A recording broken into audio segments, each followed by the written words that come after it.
Hey everybody, it's me and Renegade hanging out here with you today talking about, real quick, 4 mistakes that new VR users make. And I'm not, poking fun at anybody. That's not at all what this channel is about. It's things that I have done, and I just want to tell you about it real quick so you can avoid it too.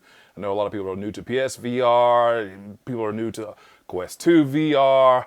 Let's break it down. And I should go ahead and preface this to say I'm kind of talking about VR headsets in general, not just sticking with Quest 2, which I use on the regular. Starting with number 4, not getting rid of the blurriness, or maybe not aware that you can maybe get rid of the blurriness. The IDP, hold on, let me look up how you say it. Interpolary distance. Yeah, getting that right. And with the Fresnel lenses, it's got little rings in it.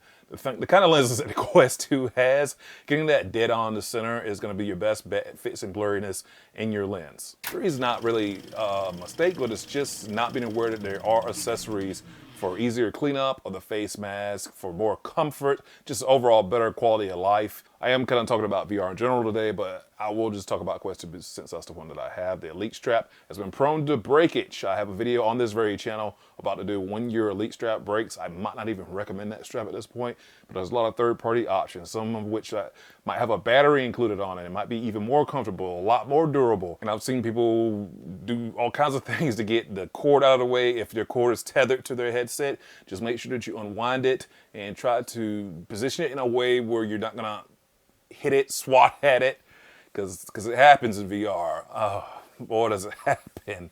Number 2, not going over the boundaries. Using the Quest 2, for example, once again, when you hand your headset off to somebody, please explain to them just what the boundary is. Because remember, when you're new to VR, you have no clue what all this terminology is and what these things are.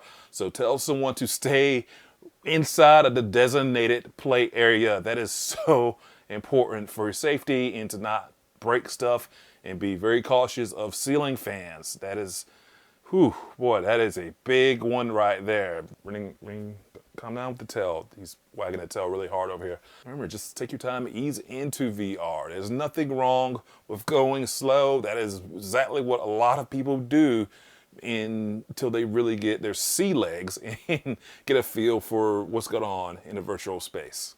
The number 1 mistake I see is people wanting to use a VR headset outside. Do not do this. Do not fucking do this. Sorry for the coarse language, but playing VR outside is really bad. I get it. Someone broke a TV by punching it. The kids broke something inside playing VR, so your your instinct is to take that outside. No. I don't know how many people have put the headset on who tell someone to go outside with a headset, but thank you, Rennie. You're so cute.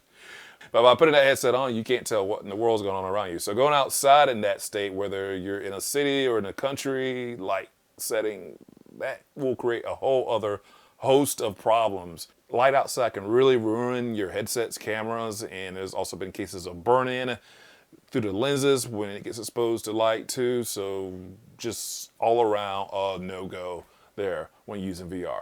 Canon does have a augmented reality headset that's got built-in ND filters inside of it for the specific purpose to be able to use in bright or outside areas, but that's augmented reality, AR. That is another story from what we were talking about here today. I've got a whole bunch of other videos about VR on this channel, comparing the Quest 2 to the PlayStation VR, for you to check out what to do if your Elite head strap breaks. Check out that video right here, and swing by YeagerShots.com for some channel photo, video themed apparel. It really does help me out. This video helped you out. You can tip $1. Buy me a shot, link down below, and subscribe to never miss a shot from YeagerShots.com. See ya.